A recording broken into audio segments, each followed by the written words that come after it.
So I'm sorry, the audio was on mute. So let me again, repeat the whole thing. So welcome, good evening, and welcome to this live session of NPTEL MOOC course, Electrical Equipment and Machines, FEM analysis, which is running in a repeat, first repeat. This was first, it was run in 2020 during the COVID time, and then after 3 years now, it is being run.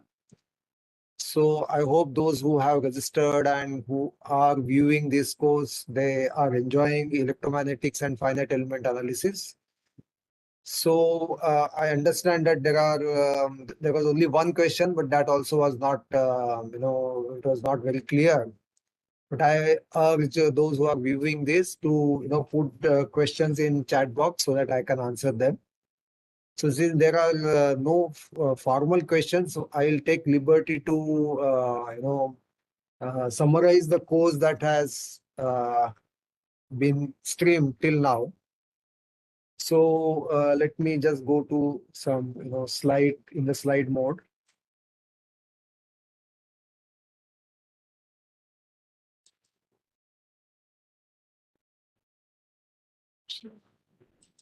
So this one.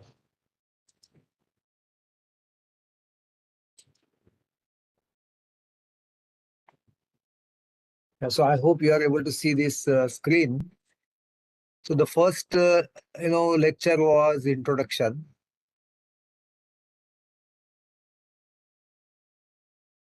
in which the course was introduced and the outline of the course was given. So it was made very clear that this course is particularly useful for those who are using commercial FEM software for solving complex problems in electrical as well as electronics engineering, as well as for those researchers who basically are who want to develop their own codes for solving their research problems. So after the first lecture, we when the second lecture was on basically comparison of analytical and FEM techniques.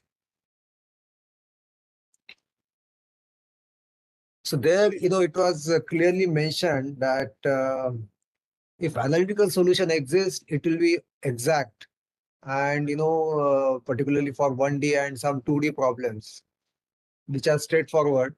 Analytical solutions do exist, and you should use them because analytical solutions definitely have advantage that they have closed form solution and all that, and they give from analytical solution the exact dependence of geometrical and material parameters on the solution or performance figure.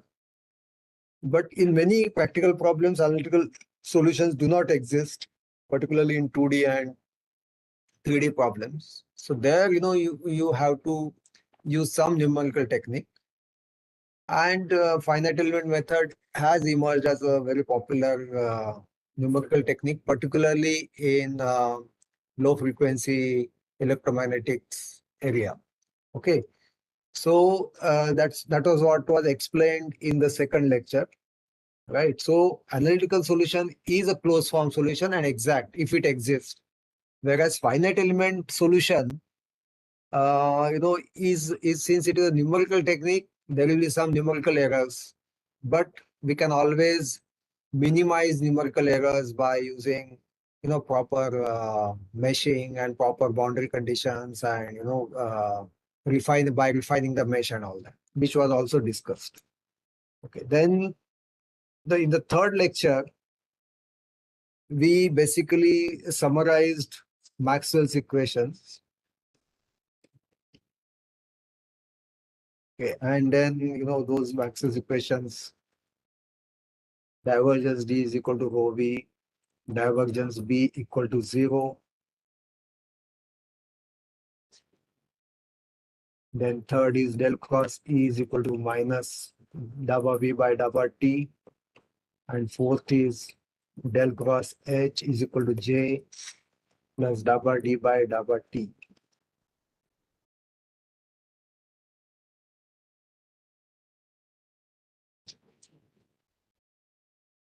right?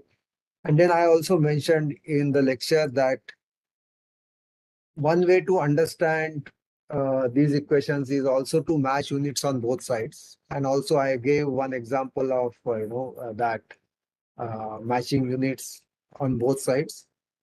And also I told during the lecture that these equations are point form of equations.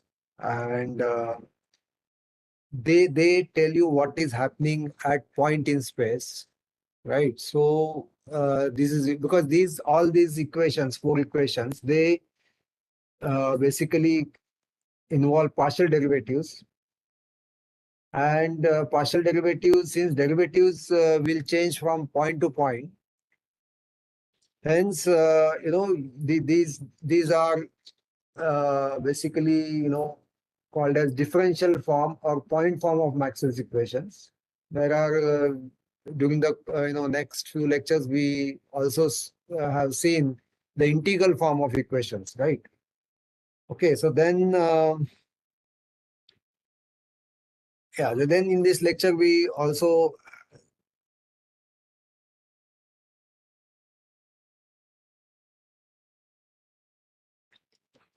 what is that slide one? Okay, so in this also we saw dot and cross product, which is very very well known. So I don't want to get into this now. And then applications of dot and cross product, which are explained in the next lectures. And then also what was explained in this third lecture was operators, various operators which are you know del operator, then divergence, curl, then tensor, and finally Laplacian. So del, this operates on scalar, divergence operates on vector, curl operates on again vector, tensor operates on again vector, and then Laplacian uh, either can operate on scalar or vector, right? So these operators and their application was also explained in the lecture. Then we went to the fourth lecture, wherein we started with concept of gradient, and it was proved that gradient is normal to or perpendicular to equipotential surface. It was proved by simple derivation.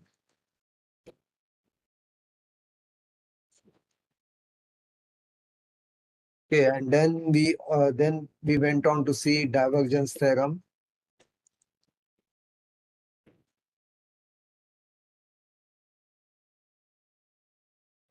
which basically which helps us to convert volume integral to closed surface integral.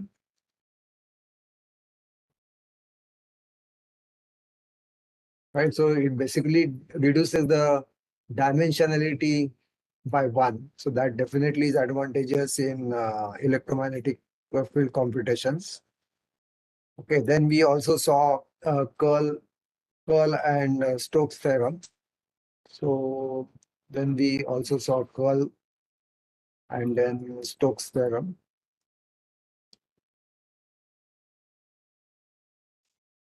Again, here it is open surface integral.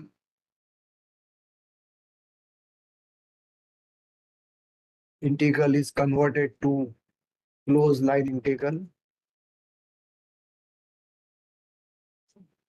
right? Again, this is very advantageous in some cases. We have seen in the lectures ahead. Then, we saw Gauss law.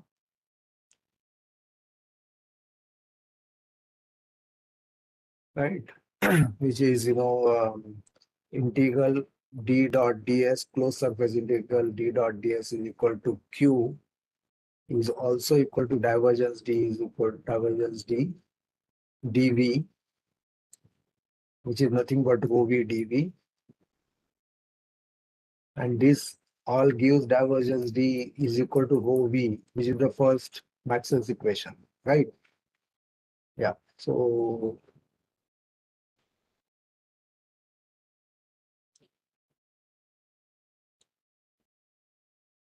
then in the same lecture, we also saw the concept of potential, work, and energy.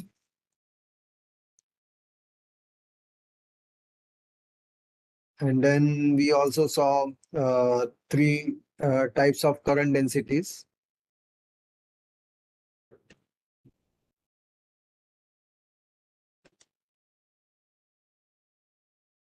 So conduction current density, convection, and displacement.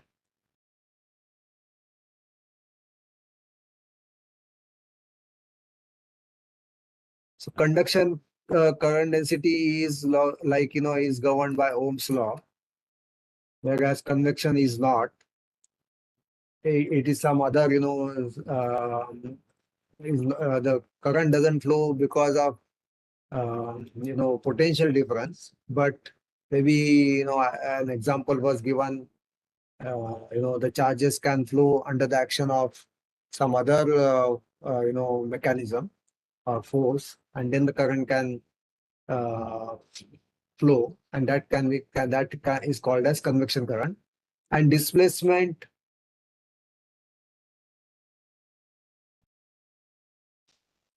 we are the only. Hmm.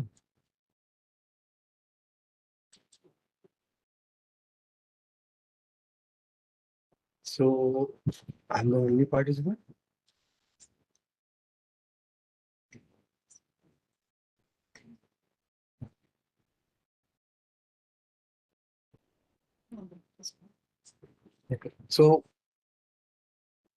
Okay. So then displacement current density, and then um, it was also explained this displacement current density was introduced by Maxwell in this equation del cross H is equal to G. So this was original Ampere's law, point form of Ampere's law, and then Maxwell introduced this term dabba d by dabba t to make this equation consistent with continuity equation, which is divergence g is equal to minus dabba rho v by dabba t, which is basically law of conservation of charge,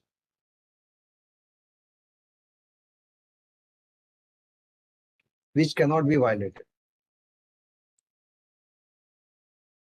So details are there in the lecture. So the inconsistency in Maxwell's the Ampere law was basically eliminated by introducing that dabba d by dabba t term, right?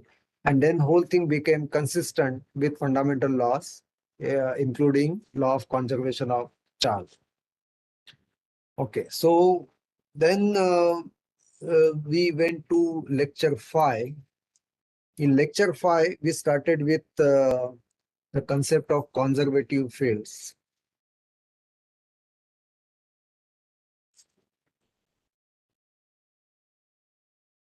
So conservative fields are, for example, their example was given, a capacitor which is being charged by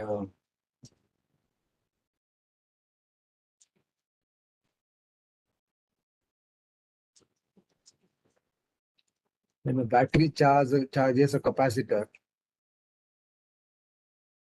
Okay. So while charging the capacitor, the current flows, and the kinetic energy of these electrons which are flowing, that gets converted to potential energy across the capacitor. So always, the work is done whenever charges flow.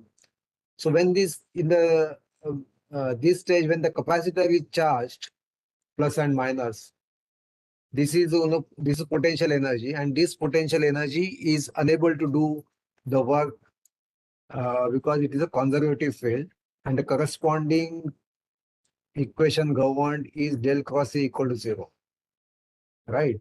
So when the current is flowing, this will be a transient current. So, there it will be, del cross E will not be equal to 0 because the current is and current is changing with time in this circuit, right? And now when this capacitor, charged capacitor, is now discharged to a resistor, suppose, then again this potential energy is converted to kinetic energy, and because the electrons will move, current flows and electrons move, and then work is done because this is non-conservative field now.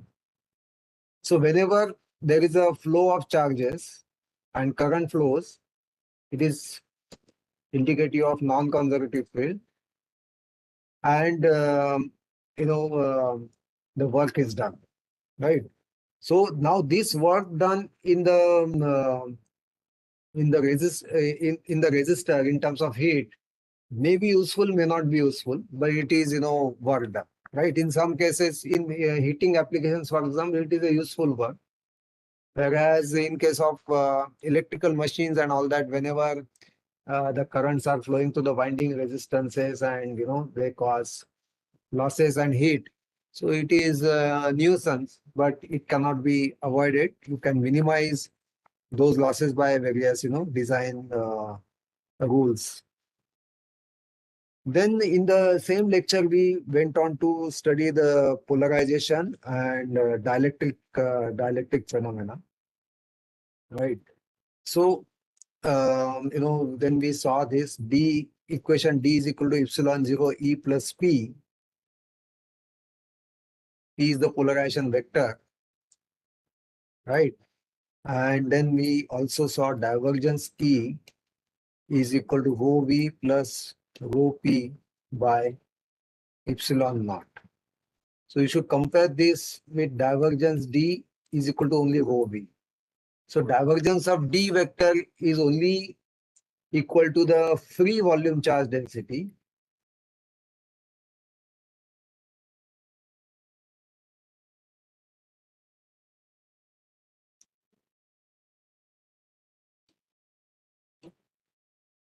Whereas divergence of electric field vector is equal to the free volume charge density as well as polarization charge density divided by together divided by epsilon naught. Okay, so and then we also saw detailed explanation of this displacement current, right? So basically displacement current is required of course, to satisfy the continuity equation, that is law of conservation of charge. But on practical sides, it is required to explain the current flowing through capacitor and propagation of electromagnetic waves when you study high frequency electromagnetics. So without displacement current density, you cannot study capacitor current or propagation of waves, right? So, and then it was also explained, taking an example of a circuit. Suppose there is a junction and some current is there, I1, I2, and then current is going through this capacitor I3. So at this point P, divergence J, if it is not equal to 0, for example, that means I1 is not equal to I2. That means there is net, divergence, and if that divergence is, not equal to 0, then some current is going to flow through this capacitor and that is going to charge this capacitor. So that was explained, this is more of an intuitive explanation because divergence J and all that is only applicable to a very small volume. So that's why we are taking only at point P only we can apply and take a small volume around point P and then ask a question whether divergence J is equal to 0 at that point or not. If divergence J is not equal to 0, then the corresponding, that divergence, or net between the two currents will flow through this, capacitor, and capacitor will either get charge or discharge depending upon whether the divergence J is positive or negative. That was explained in the lecture. Okay, so let us go to the next. So then, lecture 6, we basically saw electrostatic shielding,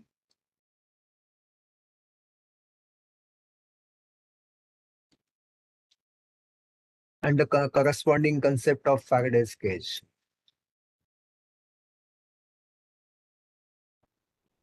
which is very important in high voltage applications, right?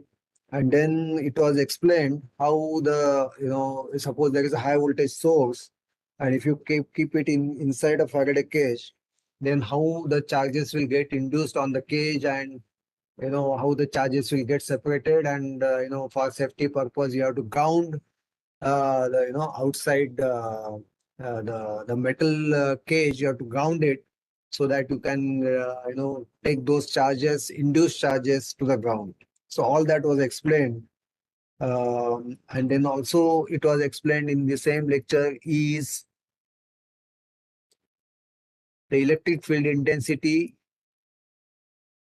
is inversely proportional to dielectric constant. And this concept is very important while designing many high voltage insulation systems. Again, this concept is important. The second concept that is important is utilization factor.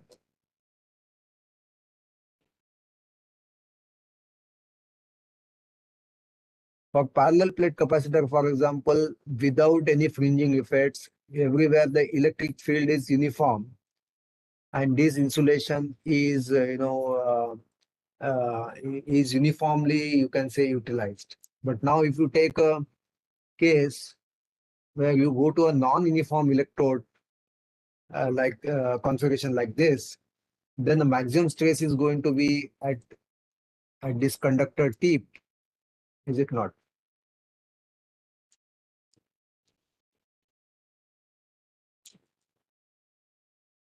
At the conductor, at the conductor surface, which is closest to this, plate, right? So the maximum stress is going to be here, and the stress is going to be less in this area. So if you have insulation, maybe some dielectric medium here, then that dielectric medium is not going to get uniformly, stressed, and it is not going to be utilized properly.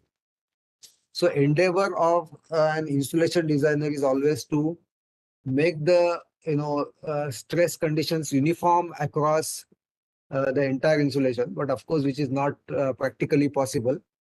But one should not have a case wherein somewhere, you are extremely stressing the insulation, and at most of the other places, the stress levels are very low. Then that is not a good insulation design. So all those things were explained in that lecture. Then in the 7th lecture, we went into magnetostatics.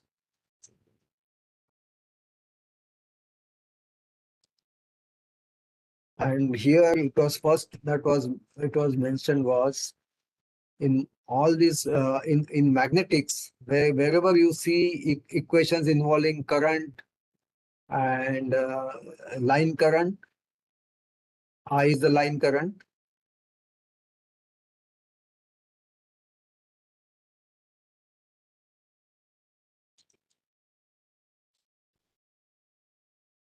J or K is the surface current density, and J is the volume current density.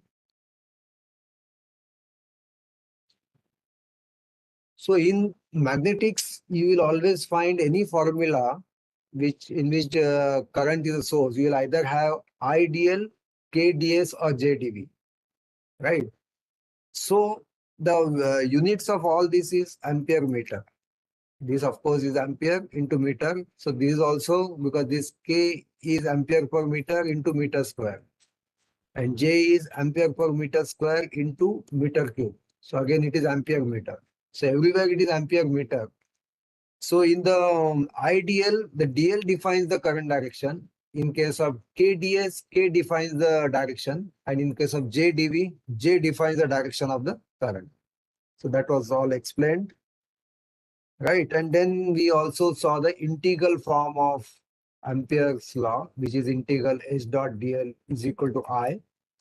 Of course, here we have neglected displacement current density because we are assuming that we are dealing with low frequency electromagnetics, which is the case in case of electrical equipment and machines working at 50 hertz. So integral H dot dl is the integral form of point form of Maxwell's equation, which is del cross H equal to J, right? And then we also saw the second Maxwell's equation, divergence B equal to 0. And then I also explained that integral open surface integral B dot ds is equal to flux, but closed surface integral B dot ds is always equal to 0. This is very, very important. So open surface integral of B dot ds is flux passing through that area S, or the overall area S. But if you make it closed, then it is always equal to 0. And this follows directly from this. If you basically, because if you apply divergence theorem, this is equivalent to divergence B dV, and we know divergence B equal to 0. So this is equal to 0. So that's why it follows that, closed surface integral B dot ds will be definitely 0, always. Okay, then we went into understanding magnetic vector potential, which is very important, which is not very well understood by many who use, they don't understand. Many of them, they use commercial FE softwares, but they don't exactly know what does magnetic vector potential mean. So physical insight into magnetic vector potential was given, and it was explained the what is this vector and how, what is the origin of this vector, and um, also its relation with I. Suppose current I is here like this, going in suppose is the Z direction, then the magnetic vector potential can be imagined to be decreasing as you go away from the conductor in all directions. So in X and Y both. And then here, since current is only in Z direction, only AZ exists. So B is equal to del cross A. So since only A exists, if you expand this del cross A, you will get dabba AZ by dabba Y AX hat minus dabba AZ by dabba X AY hat. Right? So here one can visualize that, as you both these derivatives, AZ, the derivative of AZ with respect to Y and X will be non-zero. For example, here it is very clear, suppose this is X direction. As X is increasing, AZ is reducing. So definitely dabba AZ by dabba X is non-zero. Similarly, if you go to the plane which is 90 degree to this plane, you will find that the other derivative is non-zero. And that's how you can visualize this equation and the corresponding A plot. Then it was also told in the same lecture that the main advantage of A is in 2D simulations, where only we always take cross section of whenever you see any textbook on electrical machines, you will find that always cross section is taken perpendicular to the current, right? To explain any magnetic concept. So when you take cross section perpendicular to the current, that means current is in z direction, because that plane is xy. So if current is in z direction, that only az exists. If only az exists, then only the bx and by exist.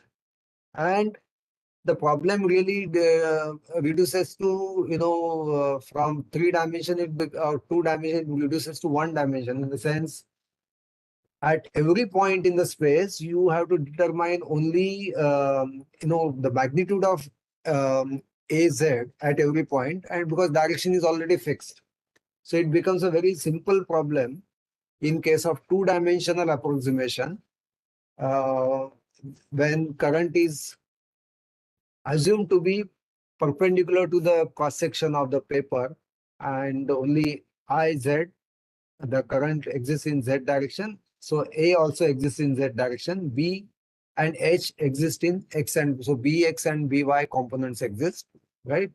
And there, it was explained for 2 dimensional approximation, when quantities are calculated per meter depth, as we do generally in all commercial software, we do per meter depth calculations when we do 2D approximation.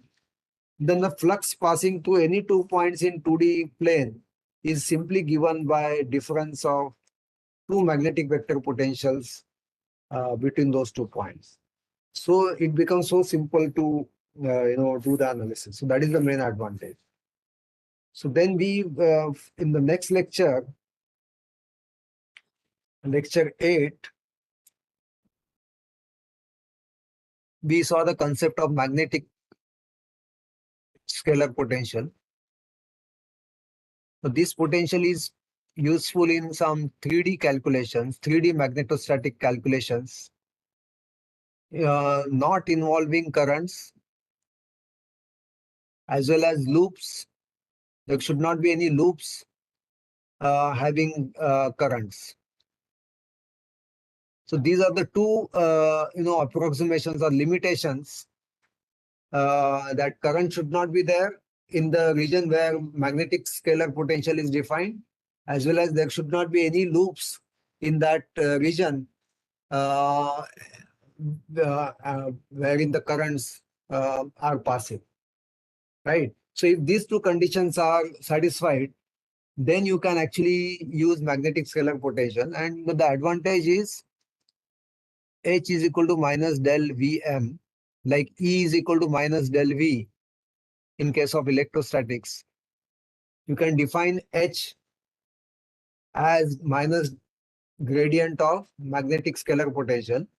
And then, like here, you have del square E is equal to minus rho upon epsilon naught, the Laplacian equation. Similarly, you will have here the corresponding equation, which is you will get a Laplacian equation. So so it becomes just a Poisson's or scalar equation to be solved, which is fairly straightforward, and that is the advantage.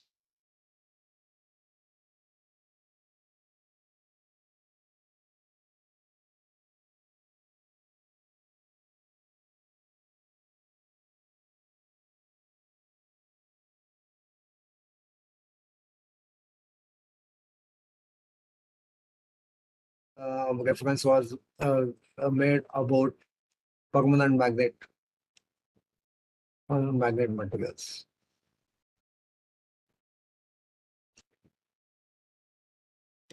Permanent magnet materials are discussed in more detail, I think, in lecture 31 later. So there you can see so we will get more insight into permanent magnets and the corresponding theory. Okay, then at the end of this lecture, we also saw the concept of inductance and the basic definition of inductance as N into flux by current, that is also equal to, n square upon reluctance, that is equal to also mu n square A by L, where L is the height. This is the height, not the length. Height of the coil, of the whatever, in the coil you are considering. These were all discussed. Then in lecture 9, we saw magnetic forces, right? And then it was explained that the magnetic forces, they do no work, because basically the displacement that they produce is always orthogonal to the force, right? So we are talking of forces due to magnetic fields. That is important. In general, some force that you may have will always do some work. Suppose you push some block by hand, you are definitely doing work.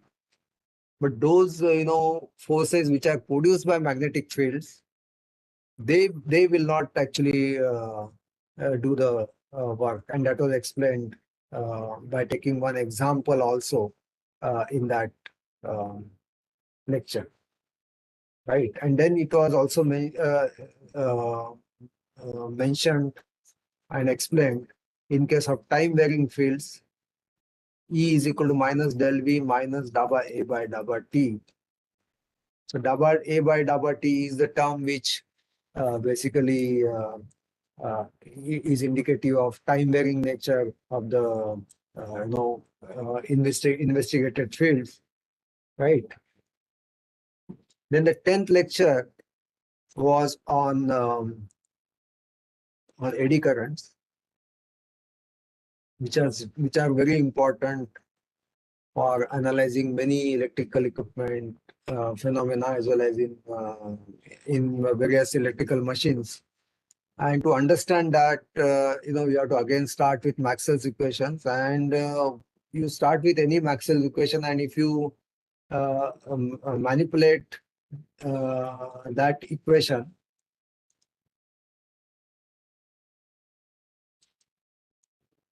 for example, you start with equation E. Suppose you start with del cos E is equal to minus dabba by dabba T. You will end up with this equation.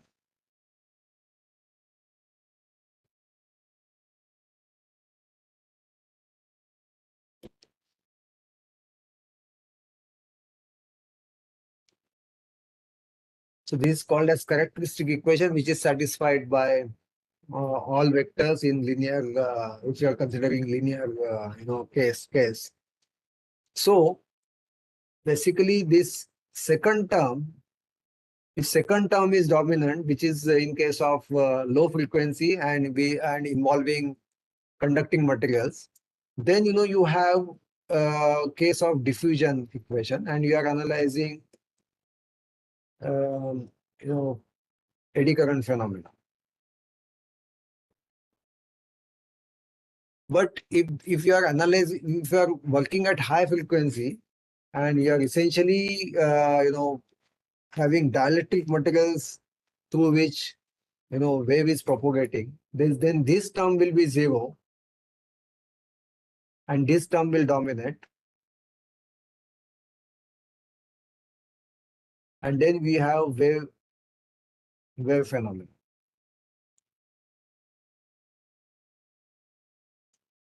So in electromagnetics, typically, you have either, when you are dealing with low frequency electromagnetics, we are typically, sort of solving diffusion equation. And in case of wave propagation, you are solving wave equation, right? So that was clearly explained during the lecture. Okay, and then we also saw the concept of skin depth, which is 1 over pi f mu sigma. F is the frequency, mu is the permeability, and sigma is the conductivity. And the importance of skin depth was explained particularly from the point of view of FEM analysis, right? And for any kind of eddy current analysis, skin skin depth phenomena has to be clearly understood. At the end of this lecture, we also understood Pointing vector, which is P is equal to E cross H. And then using this, the explained, the concept that was explained, in the lecture, we also understood, in case of transition line, how the power flows, or in case of transformer, how the power flows from primary to secondary, and how the capacitor actually gets charged using this equation. So when we explain through the circuit, that explanation is not complete.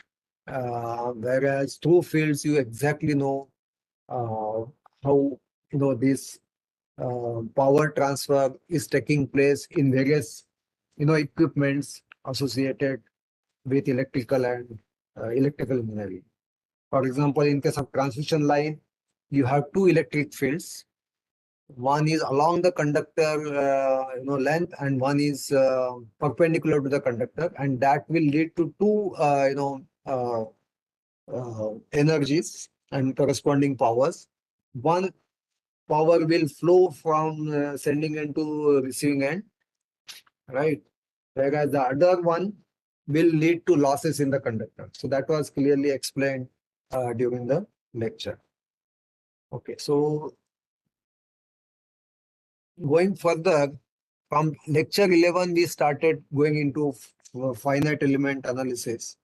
And FEM, basically, it was explained that there are two principal approaches. One is energy minimization approach,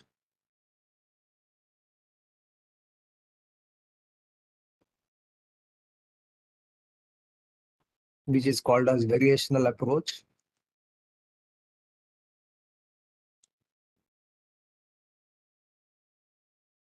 And the other was, which would be explained later, but I think it was mentioned, weighted residual method, which is, error minimization approach.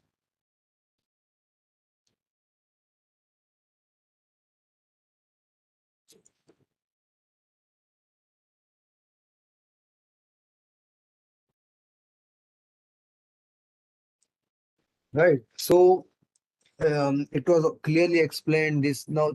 This first approach, variational approach, is discussed in lectures almost from 11 to 12, I think 20. This energy minimization approach is discussed first, and later on weighted residual method is explained. So here, what is the functional? The concept of functional was explained, and how energy is minimized through the FEM procedure, how to find functional for a given PD,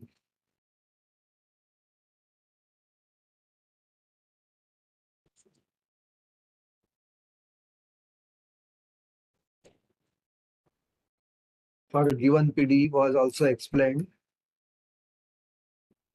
and this error minimization, it was clearly explained. Suppose this is functional and this is potential, then this how the energy gets minimized, that was also explained. And so what is this variational approach? That was clearly explained in the lecture. Then so now this whole thing was from 11 to 16. The concept of FEM was explained.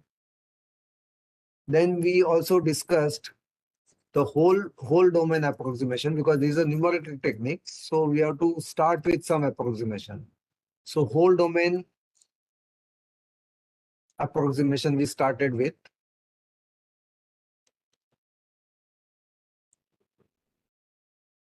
And then we understood how do we do that, and then we saw the limitations also. Then we went to element level approximation.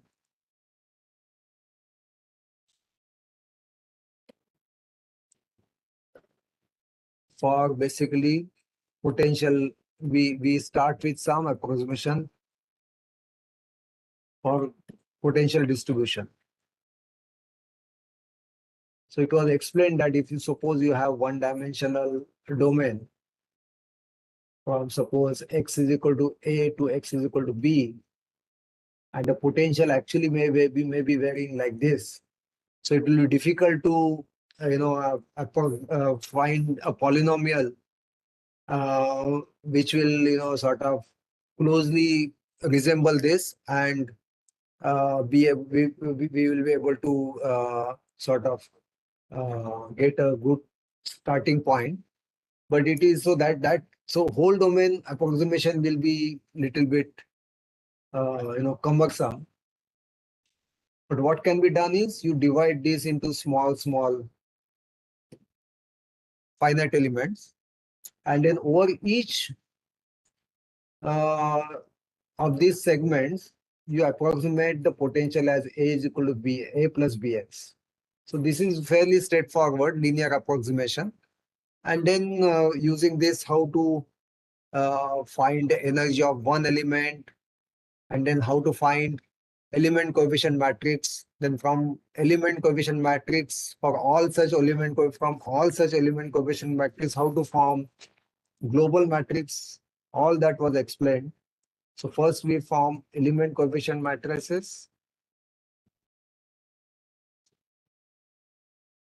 which are function of geometry and material characteristics and material, right, of that element.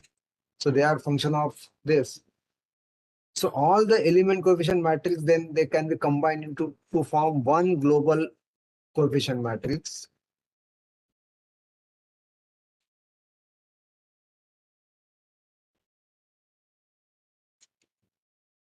So element coefficient matrices, they represent the corresponding energies of those elements. So global coefficient matrix, when it is one matrix representing all, so it will represent the energy of the entire domain.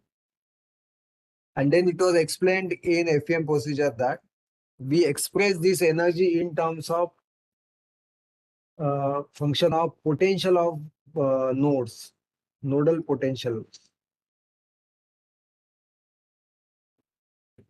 So nodal potentials are the variables, and then we basically minimize this energy through differentiating with respect to each of these nodal potential variables and equate it to zero, and then we get a required set of linear equations, and we solve that and get the nodal potentials. Once you get nodal potentials, then you can get potentials at any other point in the domain for within the each element. So this is how in general finite element method was described step by step. We took some few examples also, and we understood. And then we also then saw, I think in lecture 17, 18, we actually also saw how to do FEM, develop FEM code, right, for a simple rectangular current carrying conductor, right? Some current is flowing, say J current density is there, and it will produce field around it, magnetic field. How do we solve this problem? We have to enclose this in some boundary and do the meshing, and the entire code was explained step by step. I hope those who viewed understood it. And then later in 1920, we explained how to use freeware, because meshing is a little bit cumbersome. So you can use freeware to take care of mesh, and only the technical coding, so-called technical coding, can be taken care by those who write the codes. So that simplifies the coding. So those of you who may be interested to develop own 2D codes or even 3D codes for your research applications, research solving research problems, they can use freeware software as you know, one example was given in those lectures, and you can build on your competence using a very simple representative example that was explained during lectures 19 and 20. So this is what, in summary, we have done till now at the end of fourth week. So I understand 4 weeks are over. So this is what it is. So I hope this summary that I gave was useful for you to consolidate your learning and help you to now get on to lectures 21 to 40 in coming weeks. So are there any? Yeah, that's the only one. So there is one question. Please recommend books for transformer design. So there are at least 2 or 3 good books. One is my own book, which was referred to in, I think, very first lecture. That reference has been given. Transformer design analysis and diagnostics of uh, transformers. So you can transformer. The exact title is Transformer Engineering: Design Analysis and Diagnostics. So you can refer that. Or there is another book by Del Vecchio on transformers. So what you will do is you can just see this. If you refer my book on transformers, there are many such references given of other books and a lot of papers that have been published in on various topics related to transformer design. So under each book, a lot of references are given, including relevant books. So I'm sure those references would be useful to you. Any other questions? Okay. I think since there are no other questions, I think we can close the session here. Thank you and happy learning electromagnetics and finite element method in the remaining course. Thank you.